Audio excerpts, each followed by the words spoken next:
지상에 있는 1m 크기 물체까지 정밀 관측할 수 있는 초소형 정찰위성이 개발됩니다. 국방과학연구소 ADD는 지난 3일 충남 태안의 안흥시험장에서 창설 50주년 기념 합동시연 전시 행사에서 주요 연구 개발 과제를 공개했습니다. ADD는 지난해 말부터 경제성과 기동성이 우수한 초소형 영상 레이더 위성군 체계 개발의 지상 시험용 모델을 개발 중이라고 밝혔습니다. 이는 예비 설계 단계로 2023년 11월까지 개발을 마치는 게 목표입니다. 초소형 SAR 위성체는 가로 3m, 세로 70cm 크기 직사각형 형태로 앞면에는 레이더가, 뒷면엔 태양 전지판이 있습니다. 고도 510km 궤도에서 지상에 있는 1m 크기의 물체까지 고해상도로 관측할 수 있습니다. 개발 성공 시 현재까지 개발된 초소형 정찰위성 가운데 제1이 가장 우수한 것으로 꼽히는 핀란드 제품보다 가벼워 기동성이 뛰어날 것으로 전망됩니다.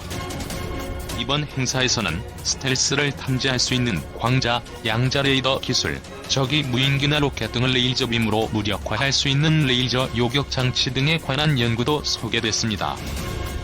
ADD는 창설 50주년을 하루 앞둔 오늘 오후 대전 본원에서 정경두 국방부 장관과 왕정홍 방사청장, 역대 소장과 전 현직 연구원들이 참석한 가운데 창설 기념식을 개최합니다. 국방과학연구소 50주년 첨단 무기 공개. 5312건 재생이전 이동 다음 이동 볼륨 낮추기 볼륨 높이기 음소거 팝 겉보기 전체 영상보기 구입 신청. 첨단 무기 개발의 산실, 국방과학연구소가 창설 50주년을 맞았습니다.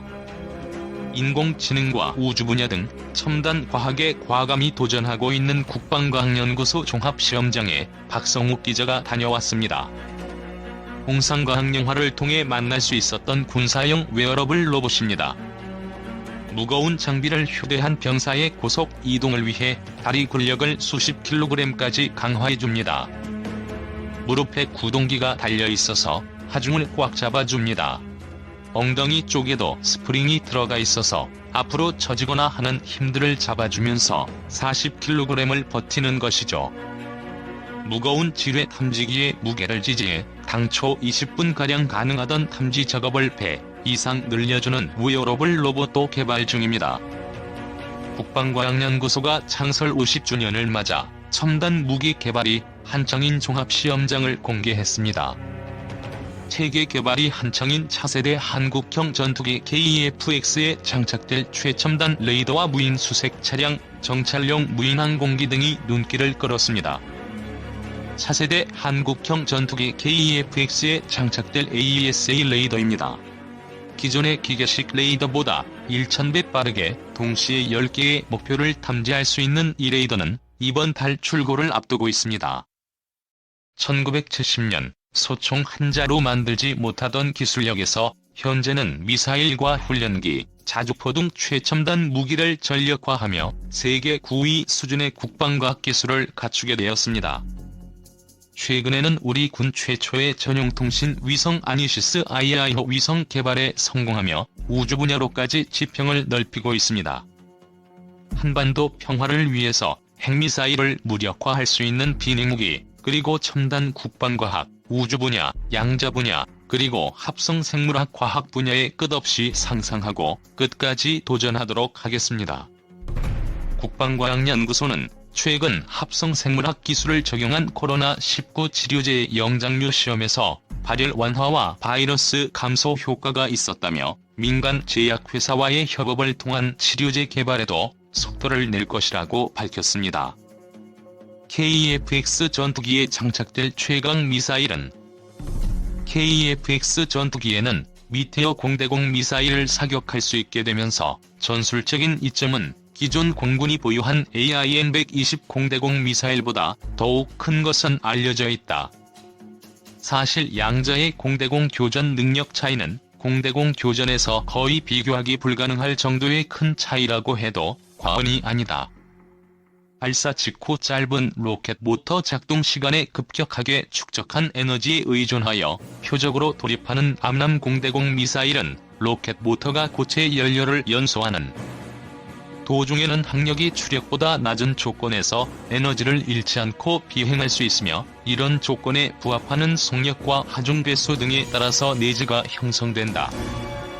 그리고 로켓 모터가 고체 연료를 모두 소모한 후에는 로켓 모터가 작동하면서 축적된 에너지만으로 추력 없이 비행해야 하기 때문에 표적으로 돌입하기 위해서 기동하면서 발생하는 항력으로 인한 에너지 손실이 발생한다. 특히 발사 플랫폼과 표적의 교차각이 90도에 가까운 상태에서는 미사일의 격추 가능 공간 범위가 대폭 감소한다. 이처럼 부스트 단계 이후에도 추력이 유지되기 때문에 교차각이 큰 표적을 추적하기 위해 미티어 미사일이 기동하면서 항력이 증가하는 상황에서도 에너지가 유지된다. 표적이 빔기동 또는 브레이크 기동을 시도하는 상황에서 로켓 모터와 덕티드 엔진으로 추진되는 미티어 공대공 미사일의 교전 공간은 단시간 작동하는 로켓 모터에만 의존하는 미국 암람, 프랑스 마이커, 러시아 R-77보다 월등히 크다. KF-X 전투기에 통합되는 AESA 레이더의 장점과 맞물려서 시너지 효과를 만들 수 있다. AESA 레이더가 통합되는 KF-X 전투기에 미티어가 통합되면 회피 기동을 하는 표적에 대한 교전 공간이 대폭 확장된다. 교차각이 큰 표적에 대해서뿐만 아니라 거의 모든 조건에서 미티어 미사일의 사거리가 로켓 모터에만 의존하는 암람 공대공 미사일보다 더욱 크다. 미티어 미사일은 암람 미사일과 같은 공대공 미사일보다 더욱 큰 교전 공간을 갖는 장거리 타격력을 보유한다. 미티어는 부스트 단계에서 부스트 작동 과정에서 발생하는 고열로 내부의 과잉 연료 가스 발생 원료를 가열해 생성된 가스를 부스트 작동 이후에 덕티드 엔진 연소실로 분사함으로써 동압이 상승한 유입기류와 혼합하여 연소시킴으로써 지속적으로 추력을 생성한다. 과잉 연료 가스를 연소실에 공급하는 공정도 가스 공급 밸브를 통해 제어함으로써 명중 전까지 덕티드 엔진에 공급할 연료 가스가 소진되지 않도록 자동 제어한다. 그러므로 표적의 기동을 추적하기 위해 미사일이 기동하더라도 오히려 미사일의 잉여 파워가 남거나 추력이 항력과 동일한 상태가 되어서 고도 속력이 유지되거나 미사일의 기동성을 유지하면서 좀 더 높은 고도의 표적을 추적할 수 있으며, 미사일의 에너지가 감소하더라도 아예 추력이 없이 관성만으로 비행하는 유도탄보다 마이너스 잉여 파워로 더욱 얕게 진입함으로써 동일한 조건에서 에너지 감소가 더욱 적다. 부스트 단계 이후에는 추력 없이 관성만으로 비행하는 암람 미사일의 경우에는 표적 추적을 위한 기동 상황에서 잉여 파워가 남거나 추력이 항력과 같은 상황 자체가 성립할 수 없다. 이와 같은 표적 돌입 시의 에너지 차이는 동일한 조건에서 미티어와 암람 미사일 사이의 명중률 차이로 직결된다. 전투기 독자 개발. 전투기를 자력으로 생산한 국가는 10여 개국에 불과하다. 미국은 3세대 F4에서부터 4세대 F18을 거쳐 5세대 스텔스 F22와 F35로 단연 선두다.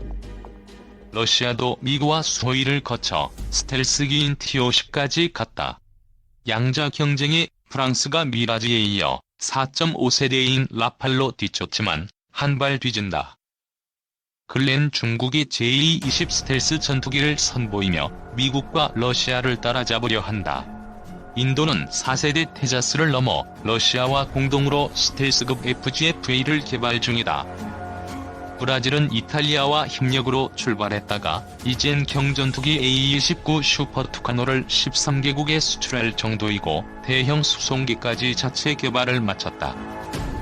후발주자들에겐 세 가지 모델이 있다. 첫째는 일본과 대만이다.